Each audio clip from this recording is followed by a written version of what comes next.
Hi అండి. ఈరోజు మన ఛానల్‌లో మునక్కాడ సాంబార్‌ని టేస్టీగా ఎలా తయారు చేసుకోవాలనేది చూసేద్దాం. దానికోసం ఇక్కడ మునక్కాడ ముక్కల్ని, టమాటా ముక్కల్ని, ఆనియన్ ముక్కల్ని, కొంచెం కొత్తిమీరని తీసుకుంటున్నాను. తర్వాత మసూర్ దాల్‌ని ఈ విధంగా నానబెట్టుకొని శుభ్రంగా వాష్ చేసి పక్కనుంచుకుంటున్నాను.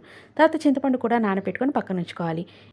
ఇప్పుడు శుభ్రం చేసి పెట్టుకున్న మసూర్ దాల్‌లో పసుపు, ఉప్పు, సాంబార్ పొడి, కొంచెం కారం, తర్వాత కట్ చేసి పెట్టుకున్న ముక్కలని వేసుకొని, తర్వాత తగినన్ని నీళ్ళని యాడ్ చేసుకొని, దీన్ని మనం 3 విజిల్స్ వచ్చేంత వరకు కుక్ చేసుకోవాలి. అయితే ఇక్కడ మునక్కాడలు వేసాం కాబట్టి 2 విజిల్స్ అయితే సరిపోతుంది.